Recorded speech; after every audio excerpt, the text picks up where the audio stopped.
Hey guys, Justin Bryant here again, and I'm going to go over part 2 of my 15 Pinterest marketing tips, and I'm really going to get into some specifics on each pin, each post you do on Pinterest, and how to structure it the right way to where it ranks, it gets traffic, and it builds your branding and your following much faster than it would if you were trying to figure it out yourself. So get a piece of paper out, get a pen, get ready to take some notes, because I'm gonna really blow your mind, and I'm gonna really get into the nuts and bolts of how to turn your Pinterest account into a huge traffic source for your business, no matter what it's for. Okay, so let's go ahead and get on to tip number 8 of the 15 in the series.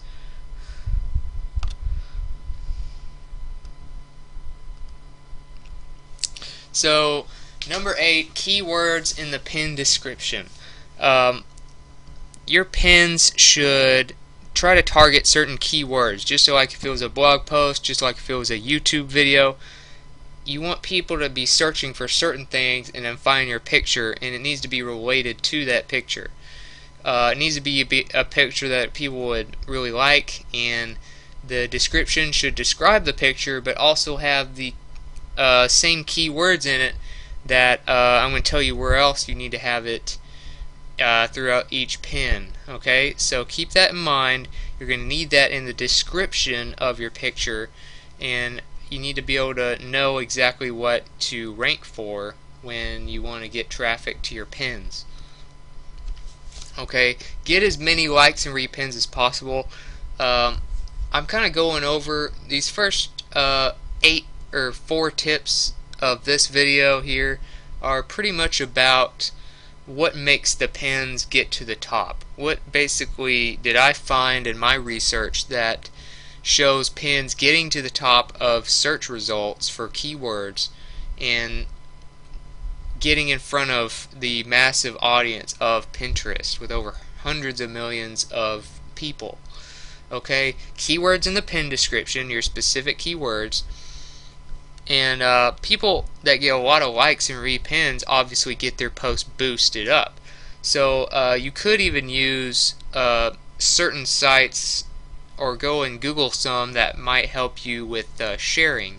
Or like I said in video 1, you can attach your Facebook and Twitter accounts to your Pinterest, integrate it, and share them on all 3 so that people will find you on Pinterest, be like, hey, I'm friends with him on Facebook, but I could also go follow them on Twitter or Pinterest. I didn't even know they were on Pinterest. So, you know, it'll help you get the word out to more people that you're on Pinterest and you're posting some great stuff. And that's what really gets you the followers. So likes and repins, you know, alone can really boost your post a lot. The original picture URL, a lot of people don't know this, and I actually just found this out a few days before making this video because I was really trying to figure out and break down what makes them get in the top results. And some of them didn't even have the keywords in the pin description, which really didn't make sense to me.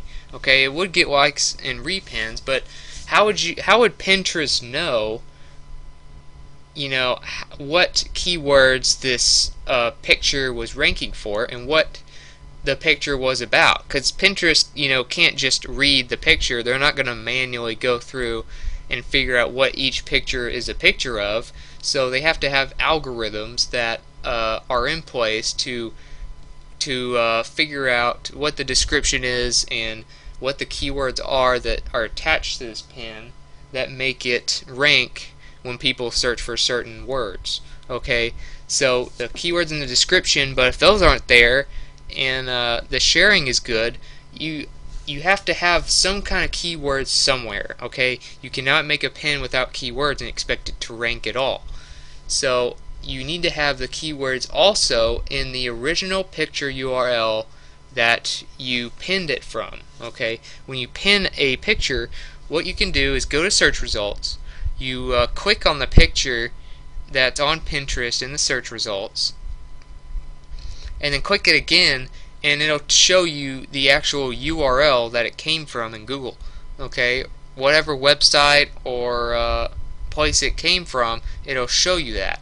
And so if the keywords are in that URL of where you found the picture in the very first place, then that'll help it rank for those keywords as well. Okay, so it's kind of like finding the source, modifying the source. On the blog you can edit the URLs, or what you can do is you can save the picture onto the media part of your blog or WordPress site or whatever, and you can change the URL that it goes to and add the keywords at the end of it. That'll help you rank your pictures in Pinterest even more. 11. Board names and their search impact. Okay, so if you have the same exact keywords, not only in the description, not only in the original picture URL, but also in the board, some of them will leave out the original picture URL or leave out the keywords in the description, but Pinterest knows that this is a popular post for certain search results because it'll be from a board that has those keywords in it. Okay, so if your keywords are internet marketing, then you have internet marketing, the phrase in the description and on the original URL that you've originally pinned it from, and from the actual board name will be called internet marketing too. Okay, if that makes sense, you need to have your keywords in all three of those. Okay, follow and they will follow back. So when you're building your following and your brand on Pinterest, one of the quickest ways to get followers is just to follow people. Okay, people appreciate it, or at least a lot of them do, when you follow them, and they'll follow you back if they think your profile is interesting, or they'll follow you back just because you follow them and they want to, show some common courtesy. So follow, make it a point to follow 50 people a day when you're on Pinterest, and you'll get some results. It might not be as good of a follow back as Twitter. I think more people follow you back on Twitter than on Pinterest. As of making this video, it may change in the future, but you can also go back and figure out who didn't follow you back and unfollow them if you want, or you can just keep it as it is and keep following people and just building it up as much as possible. Okay, pictures that are proven. Another thing you can do is find pictures that get a lot of shares, a lot of likes, and it doesn't even have to be just from Pinterest. It can be from Facebook, it can be from Twitter. Facebook, I think, would be a great, or even Instagram. Instagram and Facebook, I think, are great places to find pictures that are proven to get a lot of shares, a lot of likes, a lot of activity and comments on. And, chances are, if it gets that kind of activity level on any of those social media sites, it'll get pretty similar activity on Pinterest as long as people see it. So if you apply the first 4 tips there, and you're building your following as well, and you have the keywords all over the place for this picture, and then you use a picture that's related to these keywords very specifically, and you've already seen it work to where it gets a lot of activity on other social media sites, then you are very, very likely to get a lot of activity and a lot of new followers and a lot of traffic to your URLs from Pinterest. Also, you want to sell the lifestyle. Whether you're selling a service, a product, a membership, an opportunity, whatever it is that you're selling with your business online, you want to sell the lifestyle. What's it going to get them? People don't just buy stuff just to say they own it. They buy stuff because it gets them something. Okay, a computer is no good if it doesn't work, if it doesn't have internet. People don't just buy a computer to be like, hey, I'm bragging that I have a computer now, look at me. They buy a computer because it gets on the internet. They buy a computer because it plays movies, because it plays games, because it takes pictures, because it does webinars, because it does all these different tasks for them and makes their life easier. Same thing with just about any other product. People buy it because of the use it has to their life, and what you need to do is show people, enjoying the results from your products, and having a great time with their life, or showing how it makes their life easier, things like that. People being happy with your product or service, and people relate to that, and people will be moved emotionally by that.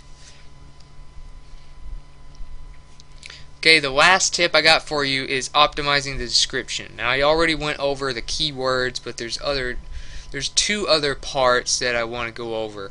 Those are hashtags and also a URL in the description of each picture, not just your profile. A lot of people will not take the time to go to your profile just because they saw one of your pictures. There's a lot of clicks they had to do, the 2 or 3, click throughs, and a lot of people are too lazy to do that. So if they're interested in that specific picture, have a URL in the description to a blog post related to that picture, or a web page, or just your general blog, whatever it is. I wouldn't do a capture page. Capture pages are frowned upon by people, especially on social media, because people don't like to be sold, even though they like to buy stuff. And you need to keep that in mind when you're making the URLs for any kind of social media profile or social media posts themselves. So I would do like a valuable website, a YouTube channel, someplace that'll teach them some stuff and give them some things to work with and to learn more about you as a brand and as a business and even as a person. And last thing, obviously, something that's really starting to catch on in all social media, not just Twitter or not just Instagram, is hashtags. Hashtags have powered Instagram, have powered Twitter, helps people find certain trending posts that are it's like categorizing them. They search for certain categories if they want to find posts that are related to that. And same thing goes with Pinterest. Facebook's adding them, things like that. But use hashtags. I'd say use 2 to 5 in each post. It's not like you need a lot of them, but if you keep them fairly broad hashtags, to where if they're too specific, there won't be enough people searching for them to actually help you. So hashtag internet marketing, hashtag business, hashtag hump day if it's Wednesday. You can do things that are related to days of the week. Those help you. And if it's a meme, do hashtag memes, or hashtag funny pictures, or whatever. Things like that. Figure out what's popular on Pinterest. You can search for that on Google, and you'll find a list of the popular hashtags that you can search for, and apply them to your picture so even more people will find them when searching for categories similar. Alright, so that's it. Hope you took some notes. Hope you got a lot of value from this. And now you have everything it takes, and no excuse not to get a lot of traffic from Pinterest, not to build your brand, and not to get a lot of new leads and sales from Pinterest alone. And with hundreds of millions of people, your audience is going to be huge no matter what you're selling. Alright, so build trust. Go through these 2 videos in the series I have for you. Make sure you apply all of those every time you get on Pinterest, and be consistent, and you'll really start seeing results. Alright, so I'll see you in the next video. Please like the video if you got value from it. Leave me a comment, leave me some feedback of what you thought, and subscribe so you can get my future videos and you don't miss any more free training, because I'm always coming out with new stuff for you guys, for you entrepreneurs out there trying to make it or trying to just improve, whether you've become successful yet or not. And go to my blog. It's at selfmadesuccess.com. I'll have the link in the description as well, and you'll find a lot of great posts. You'll find this post here where it has the actual how to set up each thing throughout the post, and it'll have the 15 tips plus my description of how to do them. And I'll try to do a future video for you guys to show you on my actual Pinterest profile what I do and what I mean by certain things, and so you can just follow along and do it yourself. I'll see you in the next video. I hope you liked it. Hope you got a lot of value from it. And this is Justin Bryant, and I hope you have a great day.